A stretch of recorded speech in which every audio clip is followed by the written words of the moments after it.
ko alam kung anong unahin ko. Hindi pa tapos yung problema natin mga kasinag sa Sugpina.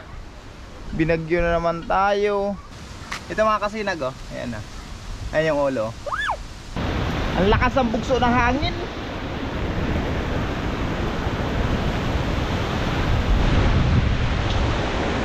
Buti lang mga kasinag, nakapagbahog na ako kanina ng maalaga natin baboy. Yung mga bingala, pabo, nabahog ko na rin yan. Nakapag-asikaso na ako.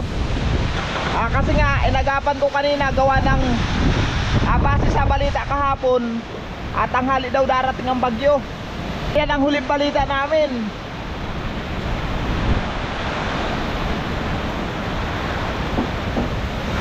Lakas oh. Yung mga chikiting ko mga kasinag nasa evacuation. Yung tatlo naming anak sa evacuation namin pinapunta. Kami dito lang sa bahay na pinagawa ko dati. Dito lang kami. At gawa ng inisip kasi namin baka tumas ang tubig dagat or tubig dyan sa galing sa bundok. Baka tumas ang tubig. Yun ang iniisip namin. Kaya sa evacuation namin pinapunta yung mga bata. Kami na lang nandito para mag-asikaso ng mga alaga natin mga hayop. Saka araw naman pati makikita natin ang sitwasyon mga kasinag at ang lagay ng panahon. Mahirap lang kasi mga kasinag kung gabi. Mga kasinag, maghahatid ako ng pagkain sa tatlo kong chikiting. Hindi kasi makapagluto yung mga bata dun. Kaya hahatidan ko ng pagkain mga kasinag. Wala yung aasahan dun. Sabing lakas. Una. Sige, lakad.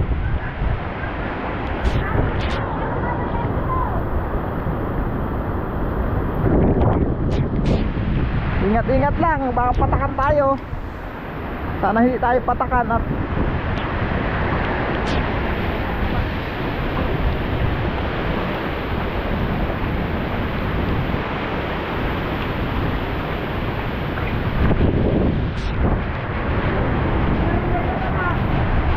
giba na ba yung balkon mo?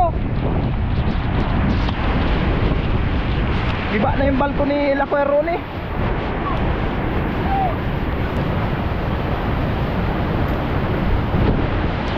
Baha na.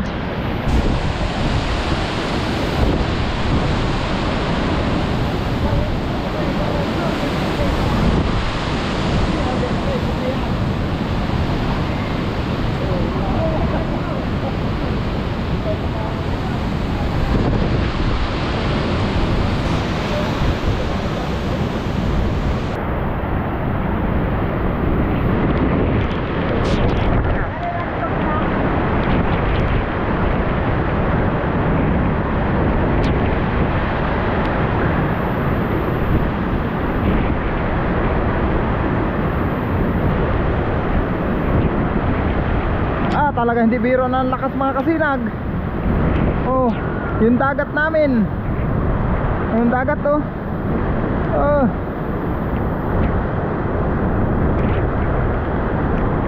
Pumasok na ang dagat dito sa plaza. Kanina hindi pa abot oh.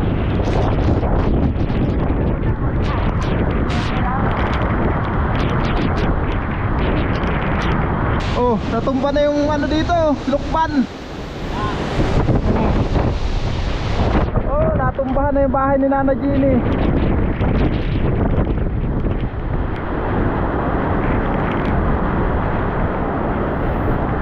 Okay na mga kasinag, nakapaghatid na tayo ng pagkain ng mga bata. Pabalik na ako sa bahay. Ang lakas na oh. Hindi biro. Babalik na ako doon, babalik na. Nahihatid ko na yung pagkain nila.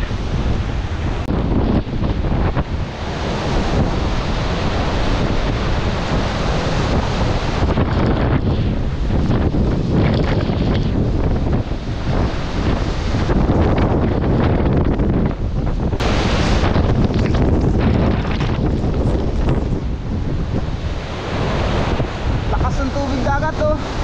Pahibas na ang dagat, pahibas na. Lakas.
Grabe.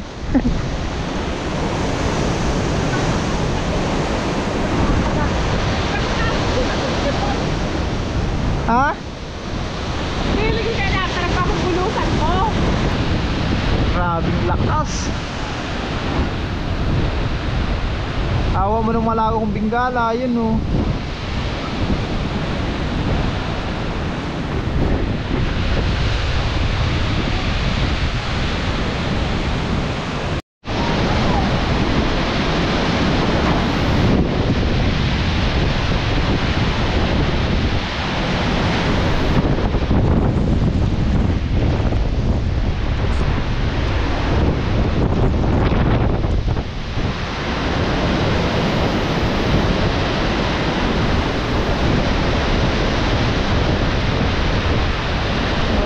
Grabing lakas.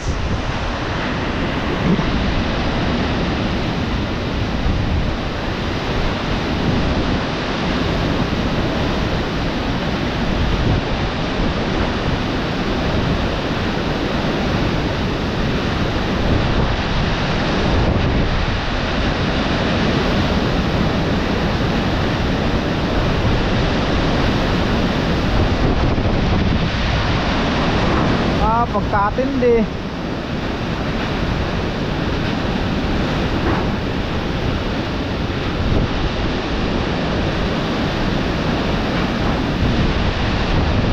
Ito na mga kasinagan, naiwan sa amin ang pinsala ng bagyo. Kung mapansin nyo, ayan oh, nagtumbahan yung mga kahoy. Ayan. Tapos itong bahay namin, natagkal yung kukup niya. Talagang grabe. Kasi dito naman kami dito kami nag-evacuate. Kami ni Mrs. Yung mga bata nasa evacuation. Tingnan nyo naman mga kasinag. Oh, grabe oh. Oh. Tira din yung pati itong bahay na yan oh. Yung kukup. Grabe, grabing pinsala. Tingnan nyo naman. Halos lahat ng buko, wala, laglagan. Tingnan mga kasinag, tanim na saging. Yan po nangyari dito sa amin. Pati mga puno ng saging. Grabe.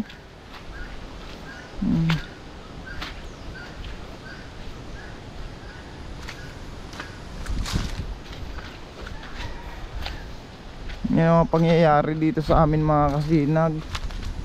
Ang daming buko.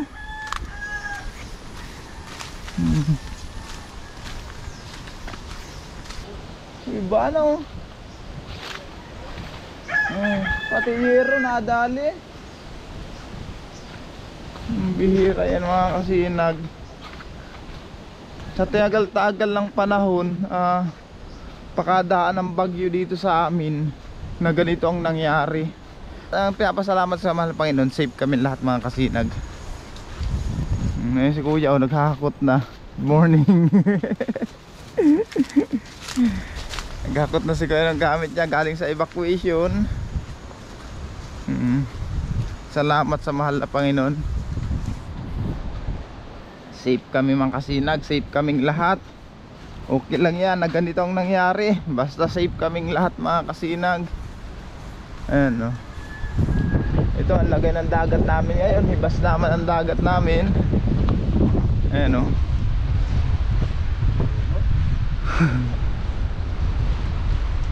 Nakita niyo mga kasinag. Ito po ang dagat namin ngayon o.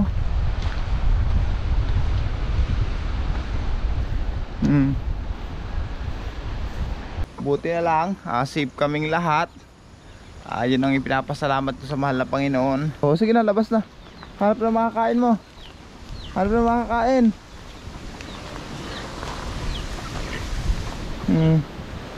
Sige, hanap na makakain mo at gutom na gutom ka na.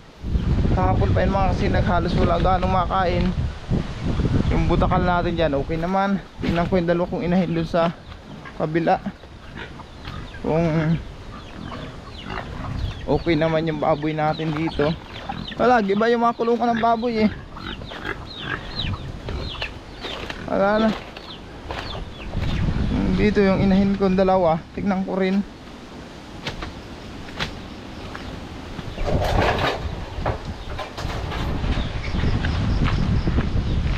Ayan o.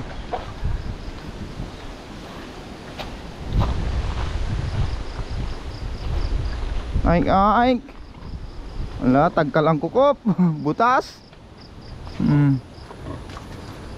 Butas ang ating ano ah. Kumusta? Ha? Okay lang kaya? Butit safe naman mga kasinag yung ating mga alaga. Good morning darling. Darling kiss papa. Doki. Ayan. Oh, ito basa ang loob. Ayan ang nangyari. Buti ito lang mga kasinag ang mga nangyari. Mari-repair pa naman. Butit hindi nagiba yung bahay natin. Oh, ikaw saan ka galing? Good morning. Nag-evacuate ka man. Buhay na buhay ang ating mga alaga oh. Malakas. Good morning bunso. Good morning. Asan si kuya mo dyan? Morning dyan. Nagano ka? Kiss. Okay. Magpapanday ako ngayon. Hindi ko alam kung anong unahin ko. Hindi pa tapos yung problema natin mga kasinag sa Sugpina. Binagyo na naman tayo. Pero okay lang yan, kaya natin yan. Kakayanin natin. Ito yan oh, sira oh. Pati yung mga buko mga kasinag nagkaralat eh. Grabing buko. Kawawa din ang nyog. Imbis na nakarecover na ang mga niyog pagkagaling nung nakarabag yun nun, ngayon binanata na naman. Wala, talagang tagal na panahon naman bago maulian yung niyog na yan. Kasi ilang araw lang mga kasinag, mga 2 linggo, laglagan na lahat ang bunga na yan. Bugnoy na yan.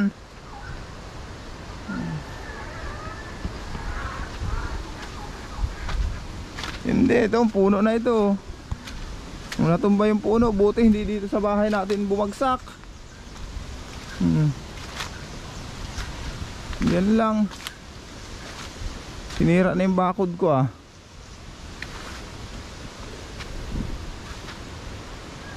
Ay mga kasinag, magpapanday muna ako. Update ko lang po kayo maya at papandayin ko muna itong bahay para malinisan dyan sa loob. Mga kasinag, may nahuli tayong ahas. Ayan oh, sawa.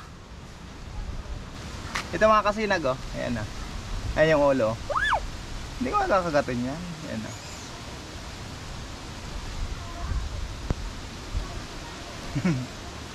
Paka dyan. Nahuli ito sa lambat mga kasinag. Siguro kagabi nangain siya. Ayan oh, busog na busog oh. Siguro nakakain ito ng daga. Palibas at tagbabagyo. Naghanap siya ng makakain. O yan, nahuli siya sa lambat. Laki na oh.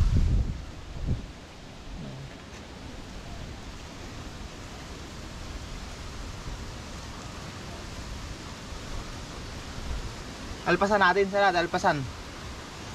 Ah, Magdad sa meron ko. saan? Nakawa. Ayan oh, alpasan natin dun oh. Kasi pag lumaki ito dyan, ang kakain nito, yung manok din dito.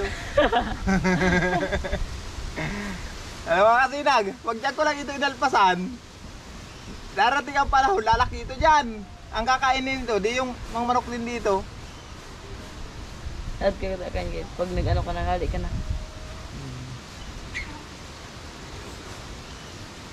Doon sa may kay Tuyong, doon ko alpasan.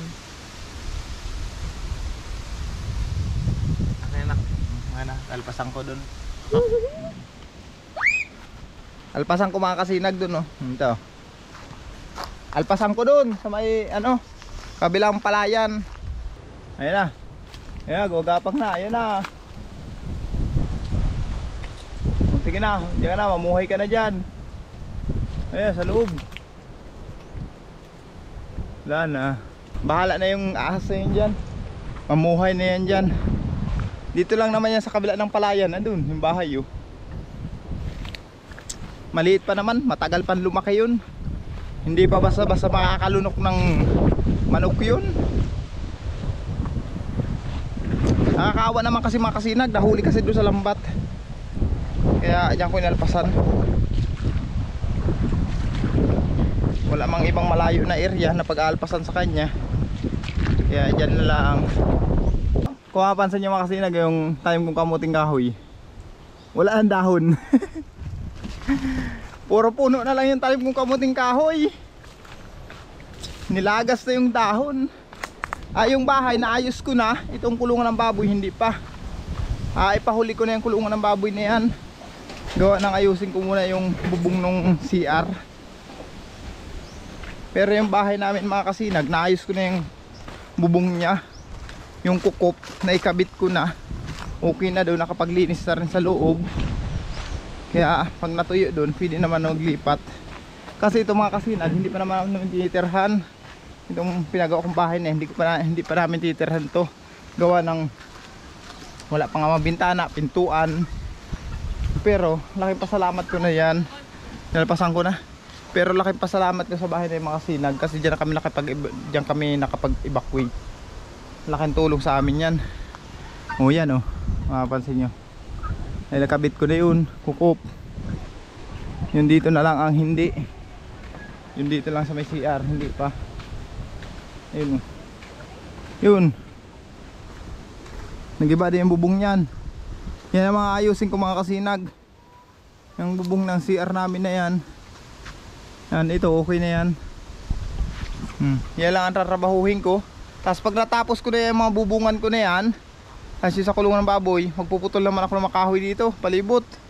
Alsin ko naman yung mga natumbang kahoy. Ayan naman ang gagawin ko. Pero tapusin ko muna ito ngayong maghapon, itong bububungan ko na yan. Tapos baka bukas doon naman sa kabila, or kung ano pa dapat kong gawin bukas. Kasi hindi pa ako nakakapag-contact sa boss ko. Tapos doon sa subpi ng mga kasinag, hindi pa ako pag-sign. Doon hindi pa ako nakapag-sign doon mga kasinag sa counter affidavit. Hindi ko pa nakakontak yung attorney ko. Gawin lang walang signal, walang wifi, lahat wala mga kasinag. Talagang totally wala lahat. Kaya napakahirap. Kaya ngayon, trabahuhin ko muna yung dapat kong trabahuhin. Para pag umalis ako dito, okay na mga kasinag. Okay na sila.